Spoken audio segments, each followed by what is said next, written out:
Ya, selamat sore teman-teman. Hari ini hari Senin 16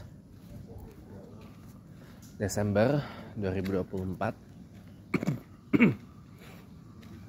Kita masih akan ngomongin tentang pola atau pattern ya. Kalau tadi pagi kan kita udah ngebahas tentang menemukan crème de la crème atau yang terbaik dari yang terbaik di antara beragam perbedaan pola pandangan, pola pikir. Ya. Kalau sekarang saya coba bawa Anda ke satu pembahasan yang lain. Apa yang patut kita pelajari dari tidak suksesnya pesawat-pesawat yang bermesin 4 atau quad jet dibandingkan dengan pesawat twin jet atau pesawat yang bermesin 2 yang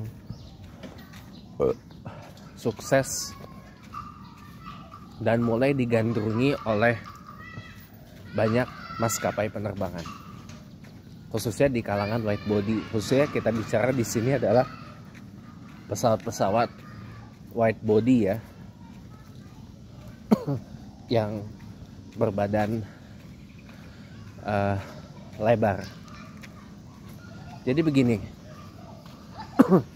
pesawat-pesawat wide body atau pesawat berbadan lebar itu kan pertama kali diperkenalkan pada tahun 1970 oleh Boeing, yang waktu itu meluncurkan Boeing 747 ya kan, sebagai pesawat wide body pertama di dunia, dan mengalami evolusi mengalami pengembangan sehingga bertemulah dengan model-model suksesnya dari Boeing 747, yaitu Boeing 747 dari yang tadinya Boeing 747-100, kemudian Boeing 747-200, itu termasuk best selling pada zamannya. Kemudian Boeing 737-300, dan yang paling best sellernya adalah Boeing 747-400 yang menjadi primadona pada masanya, menjadi simbol status flagship dari armada yang dimiliki oleh sebuah airline pada masanya. Dan terakhir adalah Boeing 747-8 yang sebenarnya hanyalah Boeing 747-400 yang dipanjangkan 6,2 meter, karena Boeing 747 itu kan panjangnya 70 meter. Dipanjangkan di 747-8 menjadi 76 meter dengan mesin yang lebih terkini dan sayap yang boleh dibilang hampir mirip dengan yang dipakai di Boeing 777. Nah, tapi kenapa Boeing 747-8 ini tidak sesukses pendahulunya, yaitu 747-400 di bidang passenger? Kita fokus di pesawat passenger aja ya, karena Boeing 747-8 ini jujur lebih banyak laku sebagai pesawat kargo ketimbang pesawat penumpang. Pun begitu juga dengan 747-400. Pesawat-pesawat Boeing 747-400 yang tadinya digunakan sebagai pesawat penumpang sekarang banyak dipergunakan sebagai pesawat kargo.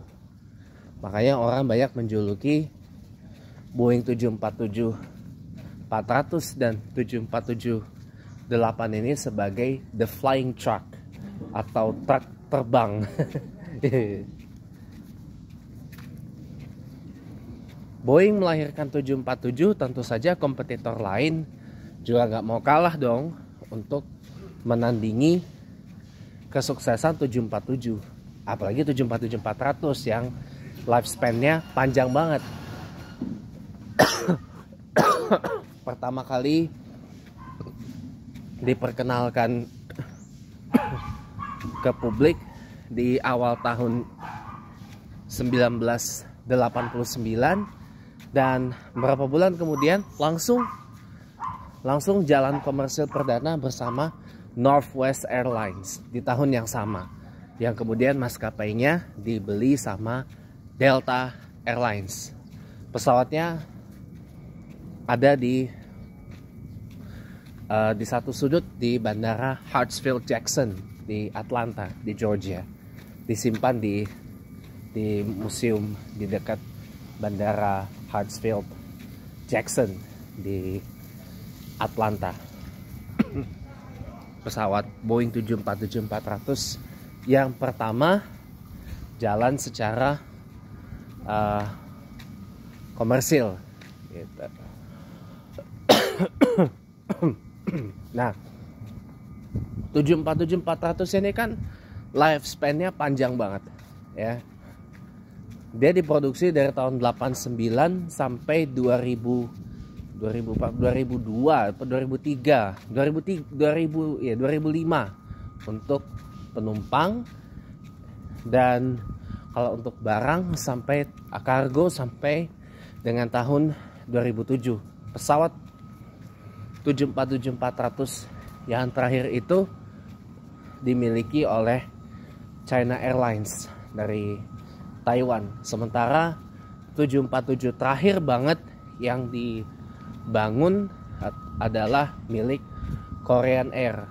Adalah sebuah 7478 Intercontinental atau 7478 untuk penumpang, kan barang. Gitu. Jadi tentu saja kompetitor banyak dong yang kepengen membuat pesawat yang bisa menandingi kejayaan 747 dengan harapan biaya operasionalnya lebih murah dari 747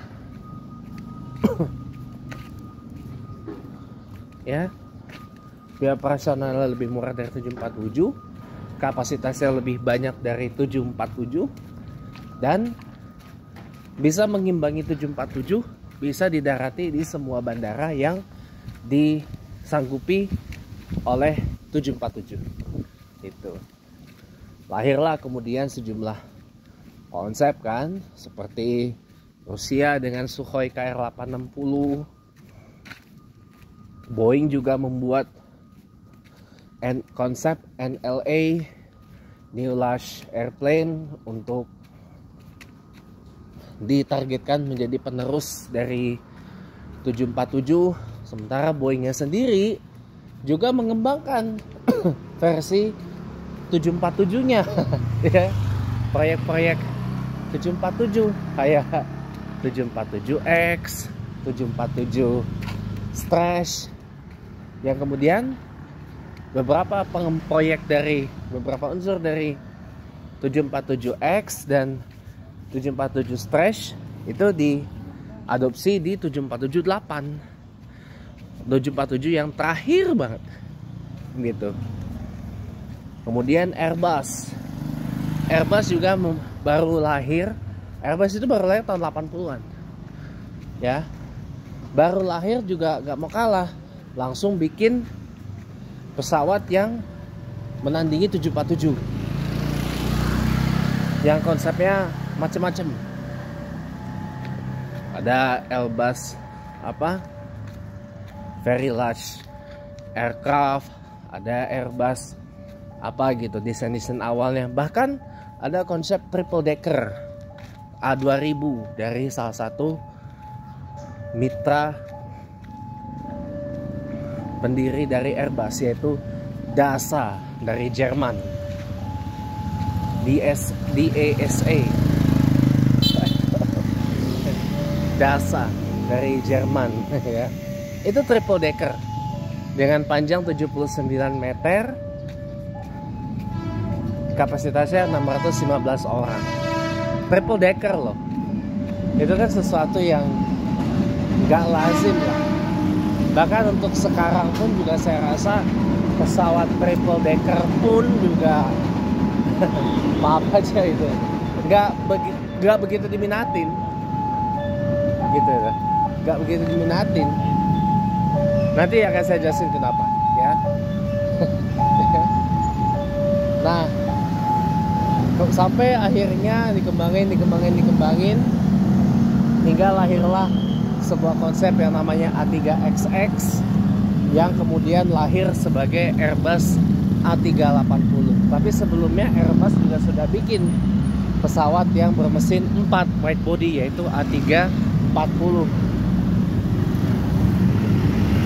Lalu kemudian jadilah sebuah Airbus A380 gitu. Konon katanya ini adalah sister aircraft dari A340. Meskipun A380 sendiri panjangnya ternyata bantet banget ya, 73 meter. A340 panjangnya yang 675 meter.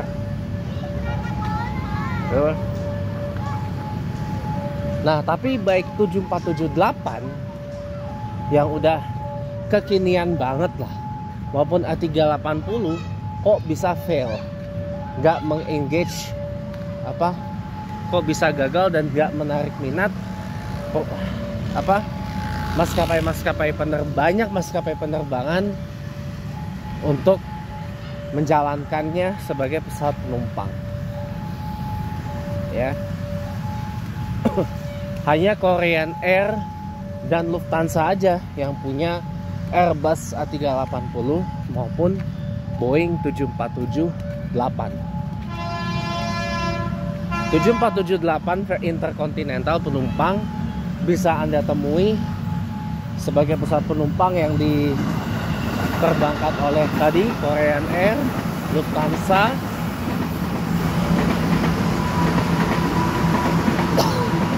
satu lagi ya Air China, maskapai dari Tiongkok, Air China.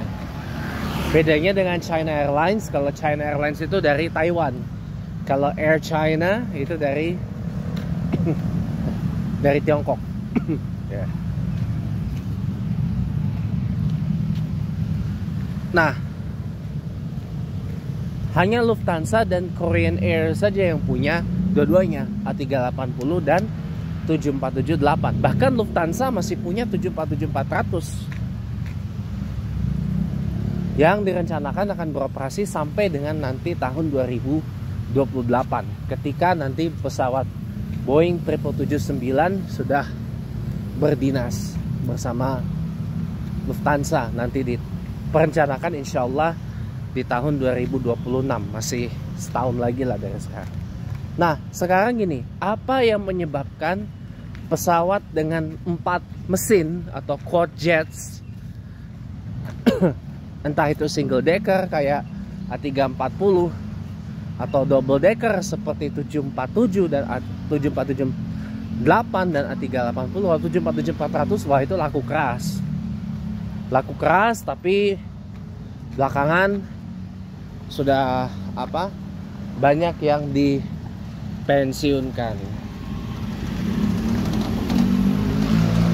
Kenapa banyak dipensiunkan 747-400 itu? Nah, ini penyebab pesawat quad jet itu nggak lagi menarik. Satu, pesawat quad jet zaman dulu ya, itu dibangun dengan pola yang lama, pola hub and spoke. Hub and spoke itu pola yang ibaratnya kalau kita bepergian itu nggak bisa langsung ke titik tujuannya, harus ke titik kumpulnya dulu. Nah, ini kan pola ini udah usang kan. Nah, sejak pesawat Boeing 777 itu lahir dengan pola baru, yaitu pola point to point. Nah, maskapai penerbangan lebih tertarik dengan pola itu. Jadi bisa langsung dari satu titik ke titik yang lain tanpa harus ke titik kumpul. Itu bedanya pola hub and spoke dengan pola point to point. Gitu. Itu yang kemudian mendasari pesawat-pesawat wide body yang sekarang Boeing 777, baik itu 777 klasik maupun 777-8, 777-9, Boeing 787 maupun Airbus A350 maksud saya, itu didesain dengan pola itu, pola point to point. Jadi bisa langsung dari titik A ke titik B itu tanpa harus transit di titik kumpul. Nah itu kenapa pesawat-pesawat bermesin 4 itu mulai ditinggalkan, karena masih mengadopsi pola lama, yaitu pola hub and spoke. Airbus A340, Airbus A380, Boeing 747-400, Boeing 747-8 didesain dengan pola hub and spoke yang sudah mulai ditinggalkan oleh maskapai penerbangan yang lebih memilih point to point. Bahkan Emirates aja yang punya 100 lebih A380 jumlahnya tak lebih banyak dari pesawat Boeing 777-nya Emirates, karena lebih fleksibel. Boeing 777 itu baik 777-200, 200ER, 200LR, dan 300ER, 300 klasik juga itu didesain dengan pola point to point.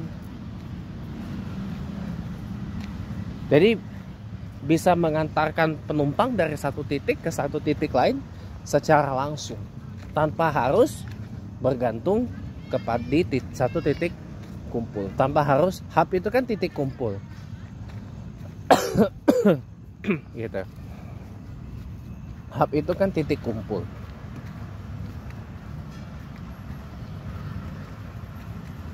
Gitu. Jadinya itu lebih efisien karena permintaan lalu lintas pengguna, lalu lintas udara mulai bertambah. Yang kedua, pesawat twin jet atau pesawat yang mesinnya 2 ini sudah bisa mengungguli keunggulan dari pesawat-pesawat quad jet. Alias sudah bisa menempuh. Oke, ini ada kereta barang bising, gak kedengeran nanti.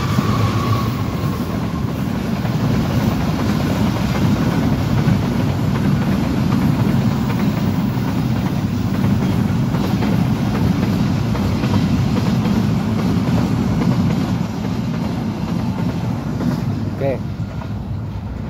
Pesawat-pesawat twin jet sekarang mau 777, Boeing 777, 787, A350 ini sudah mengungguli kemampuan dari pesawat yang quad jet tadi. Ya. Jaraknya sudah bisa jauh. Jaraknya sudah bisa lebih dari jarak tempuh, bahkan jarak terpanjang dari 747-400, 747-8 maupun Airbus A380. Gitu. Jadi nggak perlu lagi harus mesinnya lebih untuk penerbangan jarak jauh dan lebih efisien. Kenapa? Dan lebih efisien karena saya bukan orang teknik pesawat ya, saya kurang ngerti, tapi yang jelas baik Boeing maupun Airbus sama-sama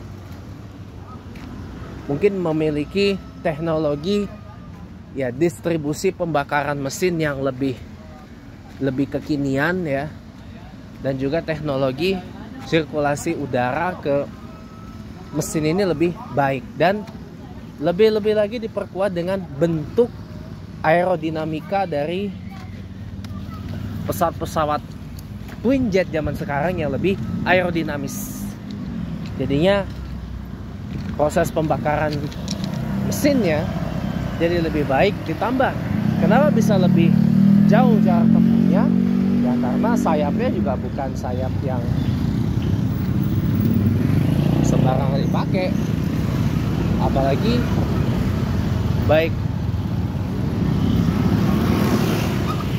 Apalagi kalau kita ngomongin 787 dan A350, mereka punya winglet. Mereka punya winglet yang menjaga sirkulasi. Ya saya kurang paham lah kalau tentang itulah. Itu ranah teknis ya. Jadi pesawat twin jet zaman sekarang lebih sukses adalah karena kalau dilihat dari bentuknya, desainnya, baik 787 maupun A350 itu didesain dengan sangat aerodinamis. Kalau 777 kan yaitu pesawat bikinan tahun 90-an yang sebenarnya itu adalah pengembangan dari Boeing 767. Aslinya sebuah 777 itu adalah pengembangan dari Boeing 767. Gitu. Dimana Boeing memang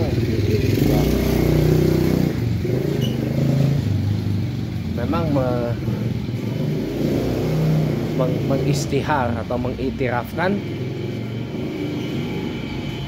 Boeing 787 itu adalah penerus dari 767. Tapi karena saya mau buang air kecil, jadi saya break dulu ya. Ya, lanjut ya teman-teman ya.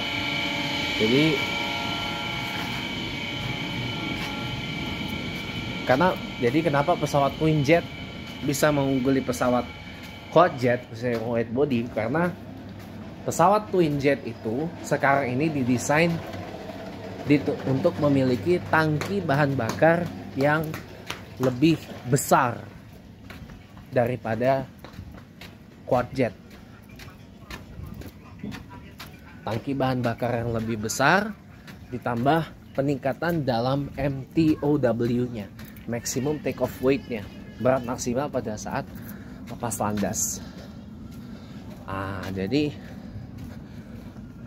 kenapa kok pesawat twin jet bisa lebih efisien daripada quad jet? Ya karena yaitu bagaimana sistem pembakarannya dan bentuknya yang lebih aerodinamis, kemudian perputaran udara di mesinnya bagus. Ibaratkan gini teman-teman, kalau di mobil, kenapa mobil itu bisa efisien? Satu, karena pengaturan katup di mesinnya. Yang kedua, karena mekanisme sistem pembakaran bahan bakar yang masuk ke mesinnya bagus. Yang ketiga, ini karena power to weight ratio. Power to weight ratio-nya pas. Power to weight ratio-nya, mobil langka. Kijang Jantan Rider itu mobil langka loh. Power to weight ratio atau PWR-nya itu bagus. Nah, Boeing dan Airbus mempelajari itu. Mempelajari bagaimana power to weight ratio berpengaruh kepada efisiensi bahan bakar dari pesawat. Itu sebabnya mengapa pesawat twin jet sekarang lebih digandrungi oleh maskapai penerbangan, karena efisien. Karena bisa tempuh jarak yang sama dengan quad jet. Anda ngebayangin nggak? Dari Singapura ke New York itu bisa ditempuh dalam waktu 18 jam ya. 18 jam dengan sebuah pesawat twin jet. Pernah nggak kepikiran? Saya aja nggak kepikiran ke arah situ.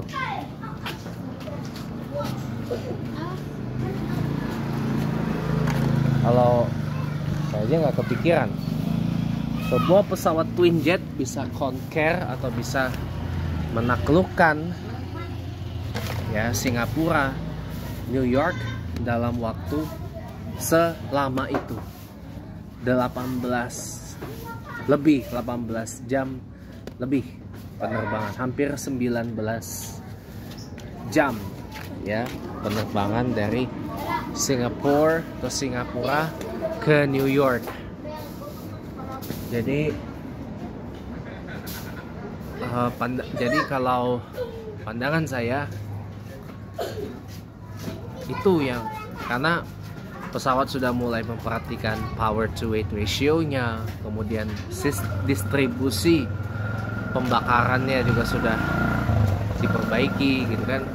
Itu yang bikin pesawat twin jet itu jadi lebih efisien ketimbang kalau kita bangun pakai quad jet. Apa yang bisa kita pelajari dari sini? Ternyata tidak selamanya pola yang lama itu bisa kita pakai di masa sekarang. Pesawat-pesawat quad jet itu kan didesain dengan pola hub and spoke, bergantung pada titik pengumpulnya. Ini kan nggak efisien di tengah tingginya pengguna pesawat terbang pada sekitar awal 90-an. Nggak sekarang. Apalagi sekarang air travel sudah, apalagi international air travel itu sudah menjadi barang biasa lah. Bukan barang mewah lagi, barang biasa lah gitu. International air travel itu barang biasa ya. Nah, tentunya dengan tingginya demand atau permintaan pengguna pesawat terbang khususnya untuk penerbangan antar negara ini ya tentu membuat pola point to point yang dikenalkan Boeing lewat pesawat Boeing 777-nya itu tidak jauh lebih memikat maskapai penerbangan. Ingat ya, tidak semua pesawat twin jet itu didesain dengan pola point to point. Airbus A330 dan Boeing 767 itu masih menggunakan pola hub and spoke. Hanya A330 yang Neo saja yang sudah mulai point to point polanya. Kalau A330 klasik atau A330 CEO, current engine option, seperti yang dipunyanya Garuda Indonesia itu. Garuda Indonesia itu satu dari segelintir airline yang punya dua-duanya, A330 CEO, current engine option, dan satu lagi A330 Neo, new engine option ya.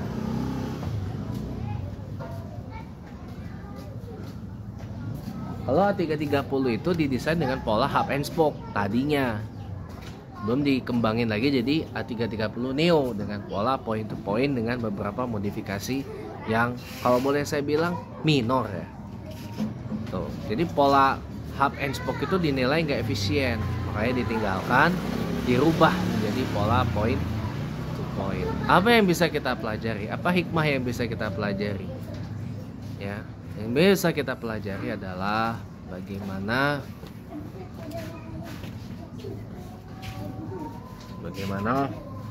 airline itu, bagaimana kita hidup terus berkembang dengan pola-pola yang baru, dan tidak semua pola hidup yang lama itu bisa kepake di zaman sekarang ya. Artinya pola hidup yang lama yang nggak bagus kita tinggalkan gitu. Tapi selayaknya perkembangan zaman, memang kita harus bisa beradaptasi dengan pola-pola kehidupan yang baru. Itulah kenapa kita harus belajar dari kegagalan pesawat twin jet itu ya, karena pola kebiasaan lama itu sudah nggak relevan. Sebagian sudah tidak relevan, ada yang masih relevan, ada yang nggak relevan gitu. Kalau pola point gitu, itulah hidup selalu berubah, dan kita harus senantiasa berusaha mengikuti pola kehidupan yang lebih terkini. Dan ingat juga, belum tentu pola kehidupan yang sekarang ini applicable untuk tempat ya norma dan custom dari masyarakat setempat. Jadi seenggaknya kalau kita ikut pola kekinian ya kita harus bisa menyaring gitu, mana yang bagus dan mana yang nggak bagus gitu. Jadi pattern is far more important ya, seperti yang diajarkan Profesor Stella Christie ya, pattern thinking, berpikir dengan menggunakan pola gitu. Kalau pola yang bagus ya kita ikuti, kalau pola yang nggak bagus ya kita nggak usah ikuti gitu. Itu baru namanya berpikir dengan berpola gitu. Karena kalau kita bisa berpikir dengan berpola, itu yang akan membentuk sebuah pola pikir dan pola pandangan yang lebih konstruktif, lebih kritis, dan lebih bagus buat kita. Makasih teman-teman, selamat sore dan sampai jumpa lagi.